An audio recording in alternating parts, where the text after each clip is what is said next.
بسم اللہ الرحمن الرحیم۔ السلام علیکم ورحمۃ اللہ وبرکاتہ۔ جوانی کی عبادت کا فائدہ۔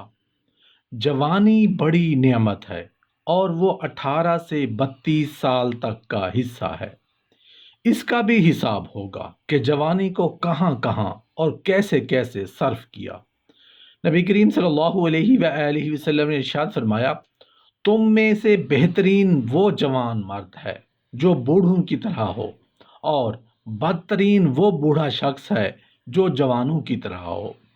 سید عالم صلی اللہ علیہ وآلہ وسلم فرماتے ہیں کہ بوڑھے آدمی کی توبہ قبول ہو جاتی ہے، مگر جب جوان توبہ کرتا ہے تو اس کی توبہ کی برکت سے مشرق اور مغرب کے تمام قبرستان میں مدفون ایمانداروں پر 40 روز تک عذاب بند ہو جاتا ہے۔ نبی کریم صلی اللہ علیہ وآلہ وسلم نے فرمایا، جب جوان عبادت گزار فوت ہو جاتا ہے تو فرشتے سوال کے لیے قبر میں آتے ہیں تو حکم ہوتا ہے، چھوڑ دو اس کو، اس جوان کو۔ نیز فرمایا، اللہ تعالیٰ کا ارشاد ہوتا ہے، اس پر رحم کرو، اس نے تو اپنی جوانی بھی پوری نہیں کی تھی۔ حدیث شریف میں ہے، یومیہ منادی ندا کرتا ہے، جوانو اپنی جوانی کو ضائع نہ کرو، پریشانی اٹھاؤ گے۔ نبی کریم صلی اللہ علیہ وآلہ وسلم نے فرمایا، جوانی مہمانی کی مثل ہے، لہٰذا مہمان کی جس طرح عزت و توقیر کرتے ہو، اسی طرح جوانی کی عزت کرو۔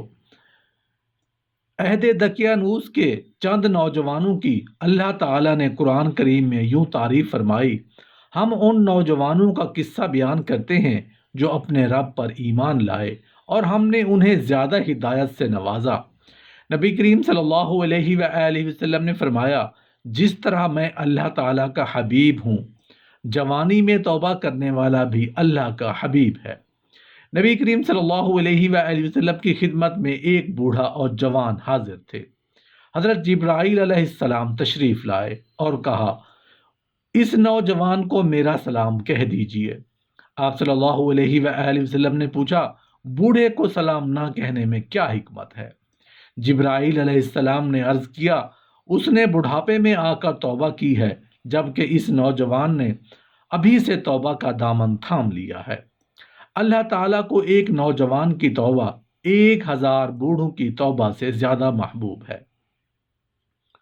نبی کریم صلی اللہ علیہ وآلہ وسلم نے فرمایا، نوجوان توبہ کرنے والے کے نامہ اعمال میں یومیہ 1000 شہیدوں کا ثواب لکھا جاتا ہے۔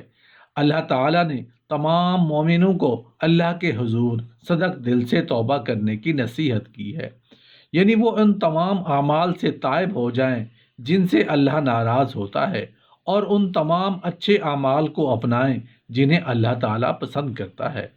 چنانچہ ارشاد فرمایا، اے مومنو، تم سب اللہ کی بارگاہ میں توبہ کرو تاکہ تم فلاح پا جاؤ، اور توبہ قبول کرنے کا وعدہ کرتے ہوئے فرمایا، اور وہی ذات ہے جو اپنے بندوں کی توبہ قبول کرتا ہے۔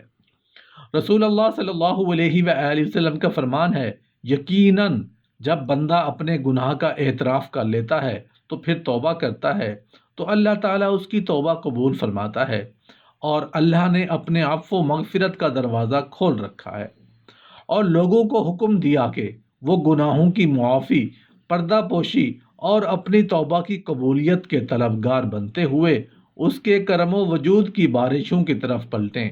نہ کوئی انہیں اللہ کی رحمت سے دور کرنے والا دور کر سکتا ہے، اور نہ ہی ان کے اور اللہ کے درمیان کوئی دروازہ بند کیا جائے گا۔